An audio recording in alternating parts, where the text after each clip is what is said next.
Ok.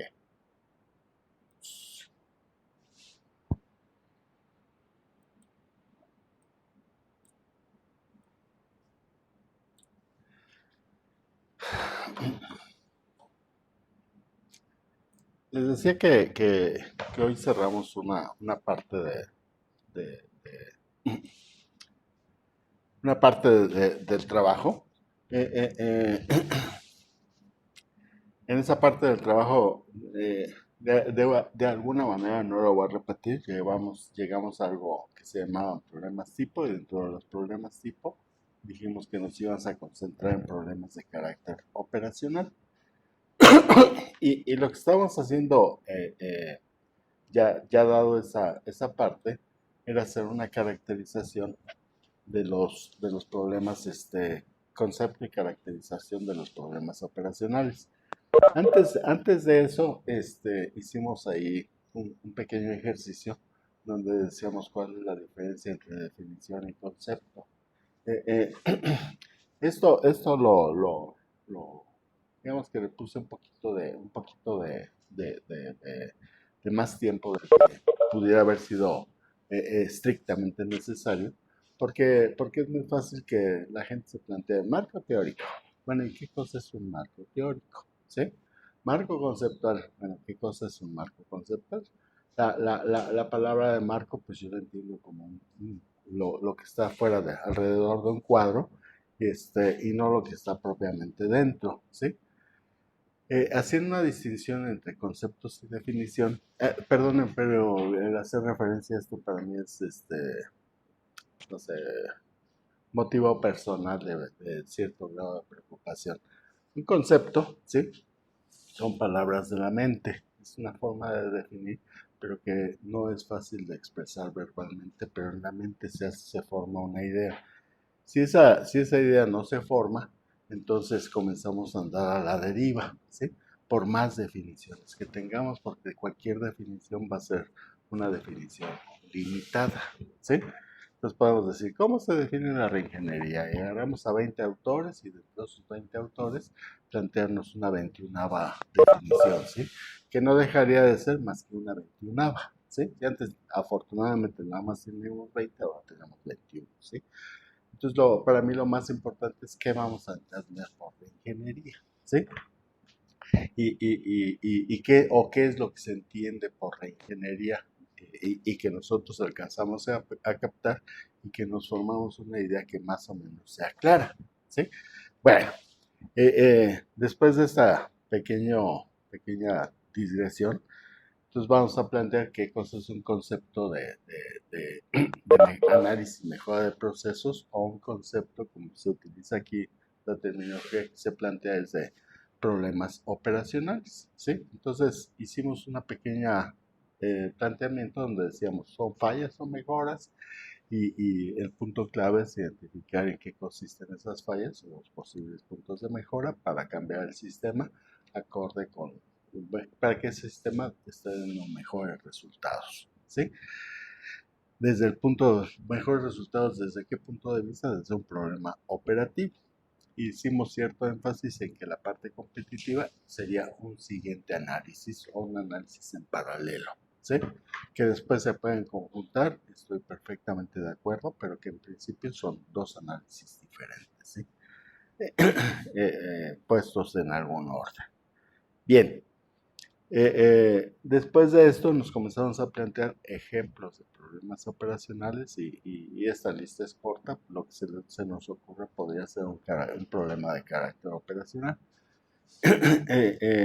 Los problemas operacionales pueden tener como motivo, razón de ser, las 5 M's que vendrían con el diagrama de Ishikawa, o algunas cosas más lejanas como sería el entorno, no sé, el cambio ambiental ahora sirve de justificación o de explicación para muchas cosas, ¿sí? Entonces 5 M's tampoco son necesariamente como la regla o la base o la única manera de trabajo, no dejan de ser útiles, ¿sí? Me voy a lo siguiente.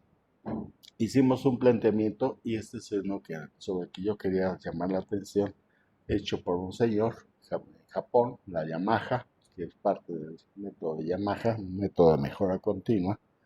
Y y llamamos la atención sobre esos tres aspectos. Primero, que considero que hay métodos QC y que en estas notas o en este curso se les va a llamar métodos causales. Luego la siguiente dice que hay métodos IE, y a estos métodos de ingeniería industrial les vamos a llamar métodos de análisis para el análisis de procesos. ¿Sí? Estos dos en algún momento se pueden conjuntar, sí, sí se pueden conjuntar, ¿sí? Pero de momento vamos a considerarlo como dos familias de métodos, ¿sí? Y después hacíamos la consideración de, de un tercer camino en el que establecemos una ruta más corta.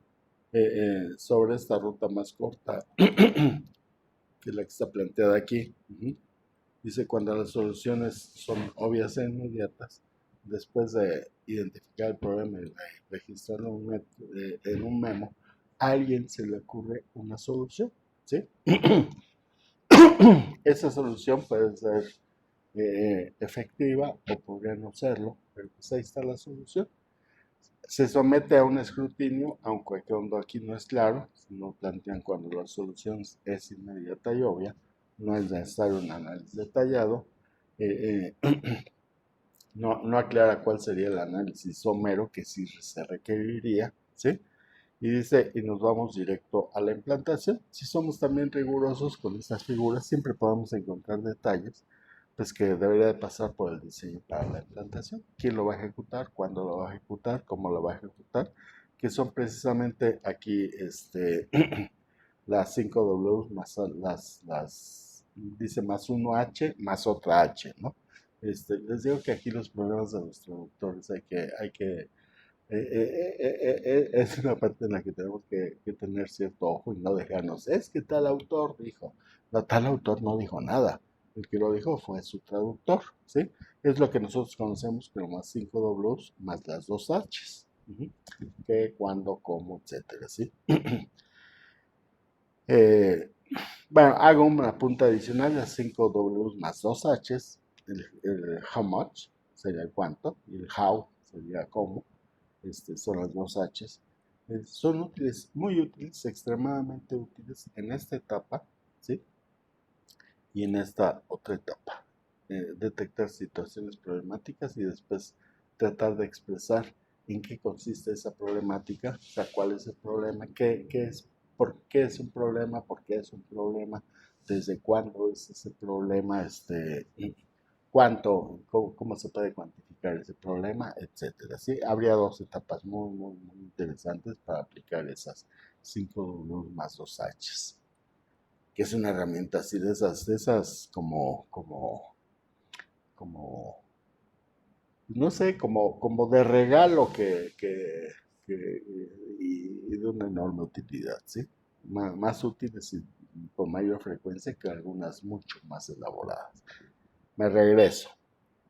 Lo único que estamos queriendo decir es decir que hay tres clases de métodos, ¿sí?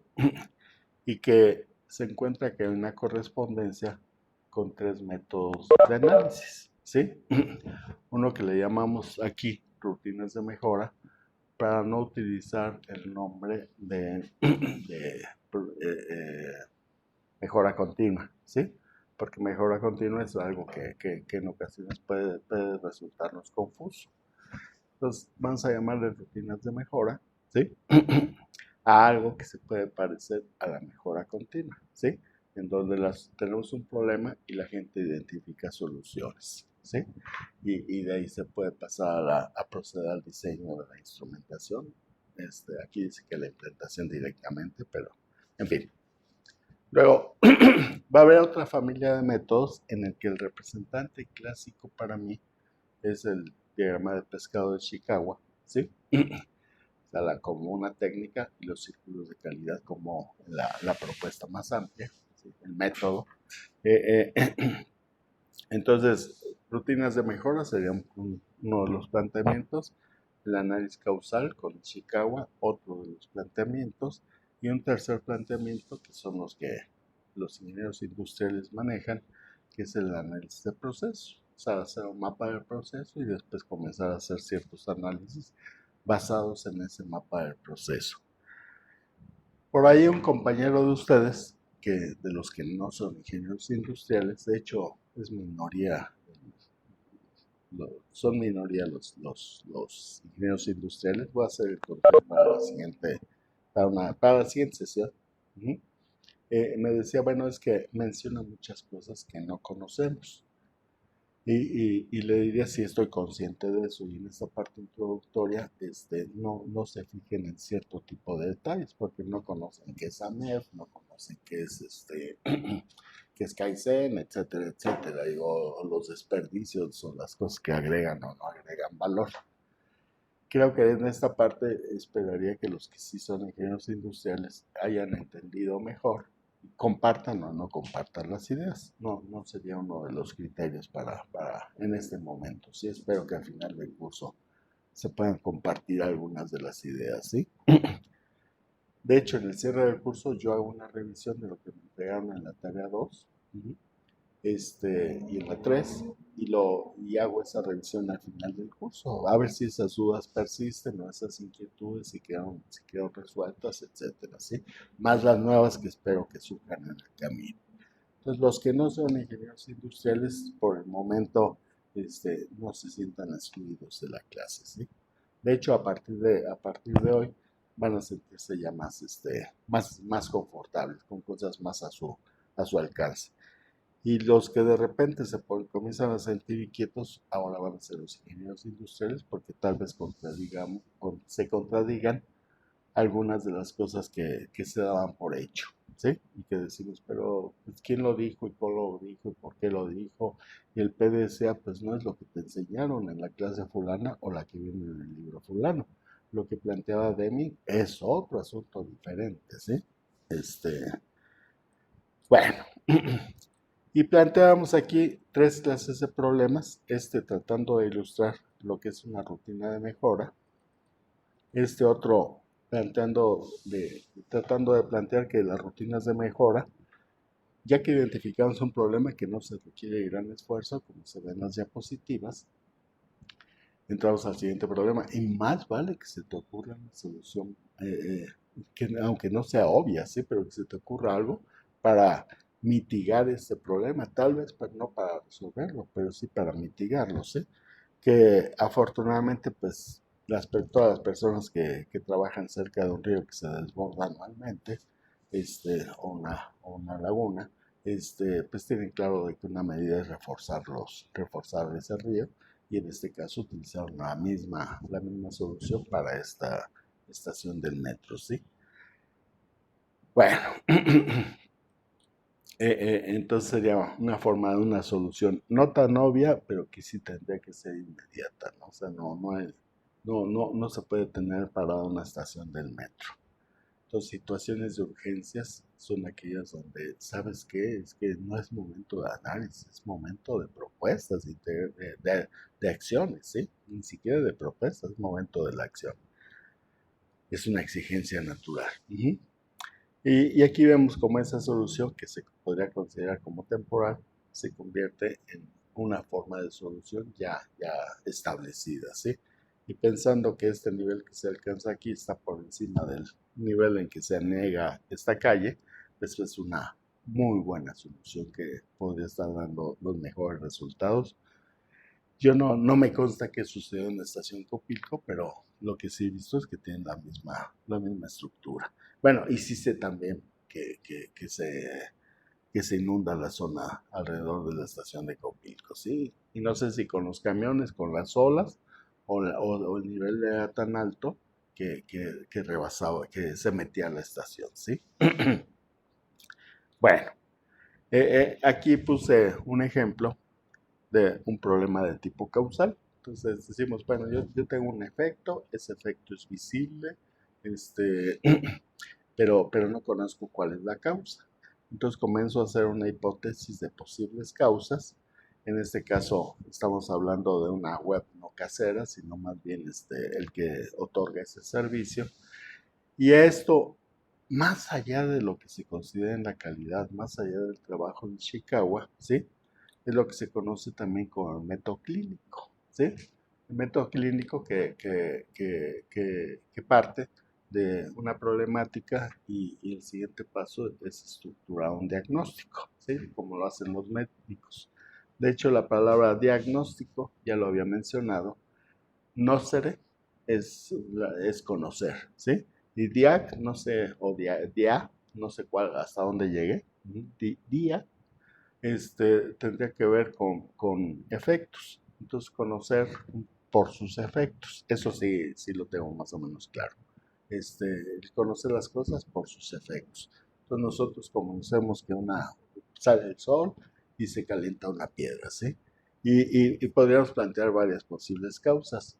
Ah, pues es que la piedra se enoja. Ahí viven unos seres en el interior de esa piedra que no les gusta el calor, ¿sí? Entonces, bueno, si no les gusta el calor, no. Bueno, ahí viven unos seres y se despiertan y comienzan a moverse, etcétera, y se comienza a calentar ese sistema, ¿sí? Etcétera, etcétera. Y ahí podemos conocer las cosas más absurdas, ¿sí? Por eso vendría el planteamiento de Ishikawa. Bueno, las hipótesis que pongamos tenemos que probarlas, ¿no? Y tal vez sería todo un estudio de carácter científico llegar a comprobar ciertas hipótesis. Aquí vamos a pensar en que no se llega a ese extremo, sino que son cosas que obtenemos ciertos datos, los interpretamos y nuestra inteligencia es suficientemente hábil y el problema no es tan complicado que establecemos que esta es la causa de este efecto, ¿sí? Entonces el problema ahí es ahora cómo eliminamos o cómo modificamos esa causa, pero pues ya es un problema de generación de alternativas. Eso guarda mucho paralelismo como puede ser el diagnóstico médico, ¿sí? O lo que es el método clínico. Eh, eh, eh, y veíamos una tercera clase de problemas, lo ilustramos con el caso de la COMEX, en el que la simple aparición de esta revolvedora de colores automatizada, ¿sí? O sea, le decimos qué color queremos y la cantidad y solita nos entrega el producto. Nada más nuestro trabajo consiste en envasarlo y entregarlo al cliente, ¿sí? Pero eso nos modifica todo el proceso en cuanto a la forma de abastecimiento, en cuanto al número de cosas que hay en este anaquel, etcétera, ¿sí? Y hay que hacer un rediseño del proceso acorde con estos nuevos requerimientos. Les hacía otro planteamiento en el que la ida a un cine es diferente ahora de como se hacía antes, ¿sí? ¿Por qué? Pues porque están las aplicaciones y porque están las transferencias por PayPal o cualquier otra forma de pago y lo han extendido los servicios hasta las palomitas y pagamos con un código. Bueno, pagamos y después entramos al cine con un código. Mil cosas que son diferentes, ya tenemos lugares asignados. Bueno, todo ese mundo del cine actual, alguien lo tiene que rediseñar cómo va a funcionar, considerando la aparición de esos aparatos, ¿sí? Entonces, hay un tercer clase de métodos que se llama el análisis de procesos y que puede ser tanto para hacer ajustes a un proceso que esté funcionando o proponer un nuevo proceso, ¿sí? Para funcionar bajo ciertas condiciones que pueden ser nuevas, ¿sí? Si pensamos como ingenieros industriales en el área de manufactura, pues más bien trabajamos sobre el ajuste y rediseño de procesos, ¿sí? Y cuando estamos pensando en el área de servicios, como no hay esos tangibles, ¿sí? O esos tangibles carecen de valor, ¿sí? O sea, antes el procedimiento era vía Ticketmaster, ¿sí? No sé cuál sea ahorita la condición en la que vive, si es que sobrevive Ticketmaster, ¿sí? Master. Pero se volvió algo, un recurso innecesario, ¿sí? O no sé qué nuevos servicios de Ticketmaster, pero eventualmente los cines tienen ya sus propios sistemas, sus propias aplicaciones y no tienen por qué pagar un porcentaje a Ticketmaster Pero para eso necesitan contar con un buen diseñador, en este caso, de procesos, ¿sí? Bueno, y la tecnología, déjenme hacer un último apunte. Así como los cines, hay muchas cosas que están surgiendo que modifican los procesos desde su base, ¿sí? Incluso hasta los de manufactura, ¿sí? Nada más que dijese, no es tira lo que existe y pon algo nuevo. No funciona así la vida, ¿no? Aprovechan lo nuevo en la medida que sea útil, ¿sí? Y en tanto no pueda hacer cambios más significativos, haz simplemente ajustes sobre lo viejo para que funcione relativamente bien. Bueno, ahora hay muchos cambios en dos terrenos. Uno es la instrumentación, ¿sí? La instrumentación vamos a pensarla simplemente como sensores, ¿sí? Entonces, esos sensores son formas de adquirir datos y que si los llevamos a otro lado, un procesamiento de datos, nos permite actuar de manera automática, ¿sí? Entonces tenemos estamos en un estacionamiento, ya no vemos ahí a un señor que está encargado de subir y bajar una pluma, ¿sí? Entonces llegamos, ya sea que tengamos el código, la señal pegada en el parabrisas en una tarjeta manual, ¿sí? Entonces lee las instrucciones esa maquinita, ¿sí? Las detecta, las transmite a un procesador, en ese procesador verifican que se tenga acceso a ese estacionamiento, siga siendo válido ese acceso, y en el momento en que es válido ese acceso, regresa una instrucción que lo que hace es,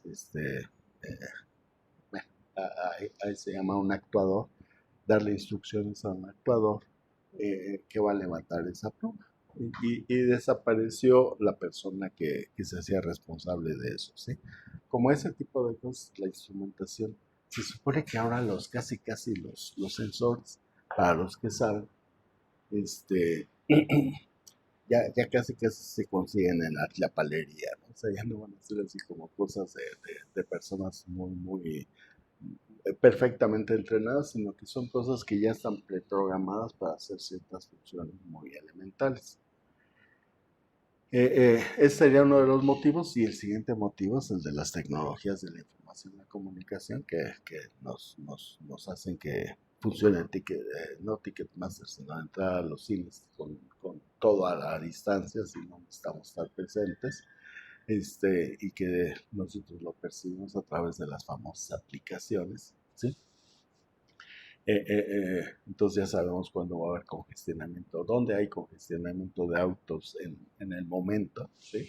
O muy poco tiempo después, o cuando hay un obstáculo en algún camino, y cosas que hace el Waze o Waze, decirlo así, el Waze, que dice uno, es que esto es increíble lo que hacen estas cosas, ¿no? Bueno, pues perciben la información, la procesan, la regresan, pero además apoyan tecnologías de comunicación, ¿sí? Para que la señal que está puesta aquí vaya a las nubes o no sé qué lugar, etcétera. Es así un mundo mágico, ¿no?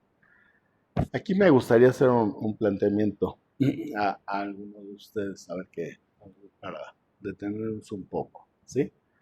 A ver, Abril, un punto menos que te quites, o un punto más sobre los menos, ¿sí? Tú eres ingeniero industrial, ¿sí? No, ¿No? yo Pero soy ingeniero de minas. van a hacer más uso de la imaginación. Oh, déjame preguntarle a Alejandro, ¿sí? Ok. Y ahorita me das tu opinión, ¿no? Alejandro, casi no hemos participado por mi culpa, ¿eh? No te estoy echando la culpa a ti. Como luego los conozco, busco más desconocidos, ¿no?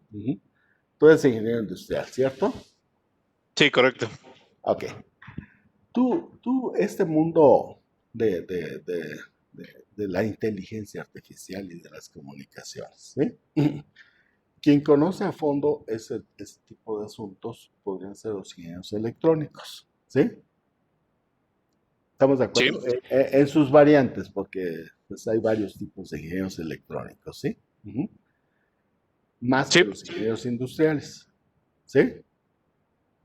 En su defecto, si pensamos nada más en sensores, los genios serían los mecatrónicos, ¿sí? ujú, correcto. Y los ingenieros industriales estarían muy atrás en cuanto a conocimientos técnicos, ¿sí? Sí, Sabes algo, pero pues nada más la ley de Ohm y algo más, ¿no? Ujú. Y hasta esa misma ya se te olvida. ¿De acuerdo? sí. ¿Quién crees que se haga cargo de ese nuevo mundo? O sea, viene la cuarta revolución industrial, que dos de sus soportes sólidos son estos que estamos mencionando ahorita. ¿Ese mundo es para ti o es para los electrónicos?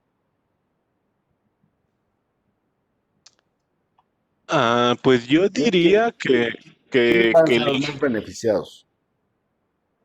ah, bueno, beneficiados los expertos como tal en la materia, pero aún así, al menos en lo que yo he visto como ingeniero industrial, pues cada vez se hace más necesario como un conocimiento un poquito más detallado de ese tema, porque justamente ese tipo como de temas electrónicos o de inteligencia artificial se están empezando a utilizar mucho en cadenas de suministro globales. Ujú. Entonces, digo, sí, definitivamente es el beneficio inicial, pues está para los expertos en la materia, porque obviamente son quienes pueden implementar ese tipo de soluciones, pero ahí el rol del ingeniero industrial, pues es el cómo adaptar o el cómo hacer uso de esas herramientas para los procesos productivos. Fíjate que en esta última parte le das al tino. En lo siguiente, los ingenieros electrónicos saben de la técnica, vamos a poner en esos términos, ¿sí? Sí, Pero saben de las aplicaciones o de los procesos. no, no No, necesariamente. su pensamiento es más de tipo técnico, ¿sí? Ellos saben perfectamente cómo hacer un lector que nunca se equivoque, ¿sí? Correcto. Y saben cómo transmitir esa señal, ¿sí? Pero Sí, lo que no saben es, o bueno, sí saben y sí pueden tener imaginación, pero digamos, no están preparados para ello, para pensar en términos de procesos.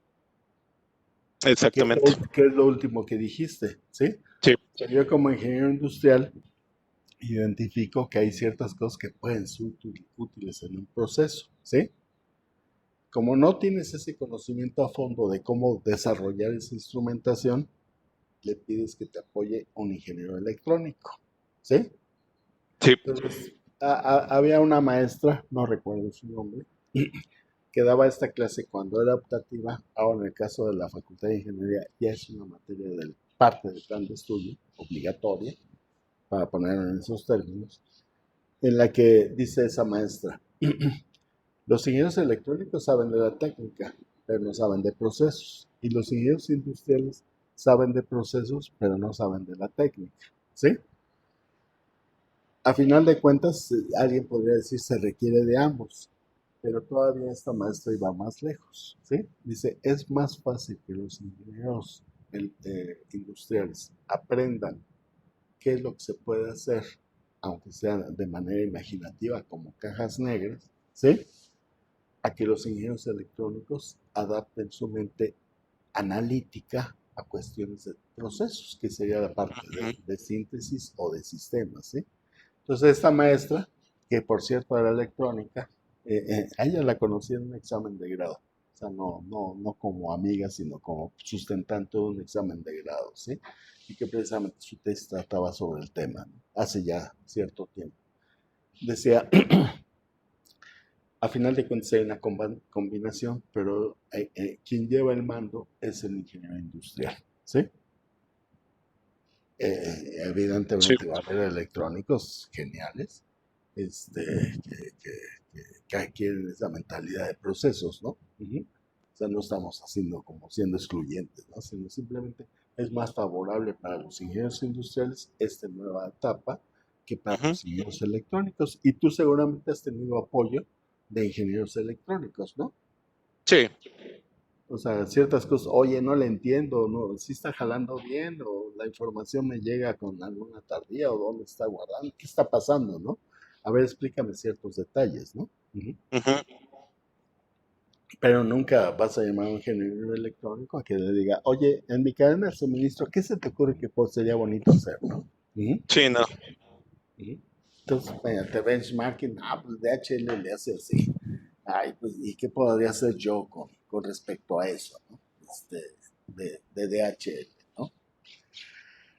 Por cierto, no sé si tengas presente, Alejandro, hay materiales de divulgación de DHL que son geniales. No sé si has tenido contado, tiene un magazine DHL, Ujú. este, y muchos de lo que elabora hablan precisamente mucho de tecnologías y nuevas Ujú. prácticas, que para ti sería casi lecturas, no sé, muy convenientes, ¿no? Ujú. No quiero decir Sí. necesarias, pero sí muy convenientes. Sí, sí tienes acceso a ellas. De DHL no en particular, pero sí he visto, por ejemplo, de Amazon, pero Ajá, porque también estoy inscrito a este tema del Harvard Business Review ajá. y ahí he visto algunos casos interesantes como de innovación tecnológica en ese sentido para cadena de suministro para Amazon. Ujú. Y justamente acá donde yo estoy trabajando hay otro tipo como de iniciativas. Entonces, más en esos dos casos, de DHL no tanto. De DHL. Te voy a mandar la dirección y exploras a ver si algo te es útil. ¿Te parece bien? Ujú. Sí, gracias. Particularmente aquí vamos a emplear una de ellas, ¿no? Más adelante. Que para mí es así. Habla precisamente de la cuarta revolución industrial, pero pone a la distancia cuánto tiempo van a llegar a aprovecharse o van a tenerse en concreto esos desarrollos, ¿no? Bueno, ya, es una pequeña digresión. Entonces, nuevamente, lo que, muchas gracias, Alejandro. Lo que quiero hacer patente para todos nosotros, el hecho de que la necesidad de analizar, modelar, rediseñar, etcétera, procesos, va a ser una de las actividades cotidianas en las empresas, aún en los changarros, ¿no? O sea, aún en los changarros están llegando las aplicaciones, ¿sí? Ya hay lectores ópticos en muchas tiendas y mediante eso controlan sus inventarios y hacen sus pedidos, ¿sí? Y es porque a los proveedores les conviene que estén desarrolladas esas cosas en las tienditas para que la relación sea mucho más ágil, ¿sí? Entonces se está moviendo en todos lados. Bueno, nos regresamos. Creo que este es el problema que tenía aquí. Muchas gracias, Alejandro. Ya, aquí se acaba el fin de la presentación. Me regreso un poquito nada más. Vamos a concentrarnos a partir de este momento en hacer un análisis de estos tres casos. Se está cerrando, son 7:39, 7:40. Vamos a abrir para que se hagan un café. Se, nos acabemos de despertar. Se va a cerrar 7:40. Me voy a seguir los 5 minutos. Entonces nos va a cancelar el tiempo la maquinita. Le voy a aprender empezaríamos la clase de nuevo a las 8 de la mañana en punto. Sí, a esa hora ya empieza la sesión, ¿no? La abro poquito antes para que la tengamos abierta todos, pero presencialmente iniciamos la clase a las 8. Bueno, entonces aprovecho estos pocos minutos, ¿sí? Vamos a ver estos tres métodos. Los métodos que están escritos en los libros son los métodos Toyota, los métodos Yamaha mismo y los métodos de Kaizen y qué sé yo. Hacen a veces mezclas. Hay algunos que se concentran en una parte específica. Todos los que llevan un estudio del trabajo están conscientes de que cuando vean análisis de proceso, vean el mapa del proceso, o hacen después el estudio analítico de ese proceso, estudio de tiempos y movimientos, y después cuando detectaran cosas raras en ese sistema, podrían utilizar algún método causal para identificar la causa, ¿sí? De esa cosa rara. Entonces, ya en la realidad estos métodos se mezclan, ¿sí? Yo hice alusión en la clase anterior de que, de que había tres colores básicos. Entonces dije el rojo, el azul y el amarillo. Bueno, no dije yo. lo que se sabe, ¿no? Esos tres colores básicos no existen tampoco, son tipos, son lo que se maneja como tipos ideales. O sea, no existe el amarillo como tal, sino existen cosas que nosotros vemos más amarillas o cosas un poquito ya medio verdecitas, ya más verdezonas, hasta que llegamos a un color verde fuerte y algo que le vamos a llamar un concepto teórico que es el verde.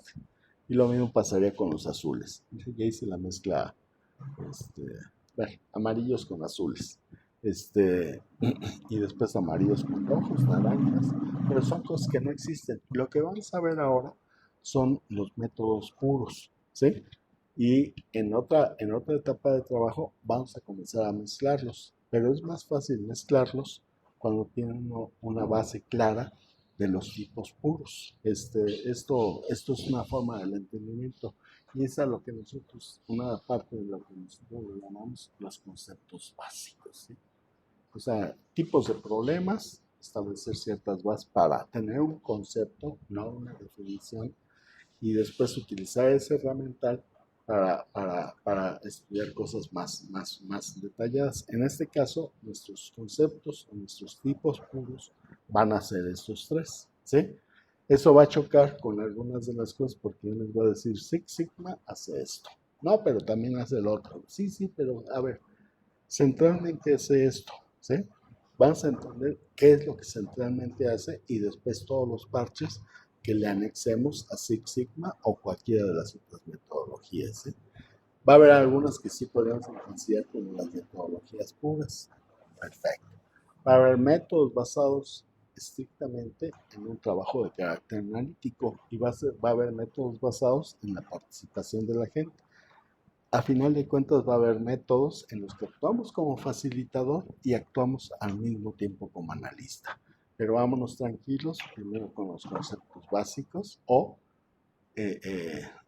tipos ideales, ¿sí? Entonces son los tres tipos ideales y que ya van a estar al acceso, espero, de todos los alumnos del grupo, ¿sí? Pues muchas gracias, ya era lo que tenía que decir. Entramos la siguiente parte con dudas, comentarios.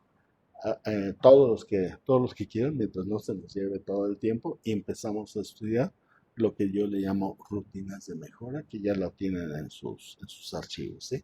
Pues muchas gracias, nos estamos viendo en un momento.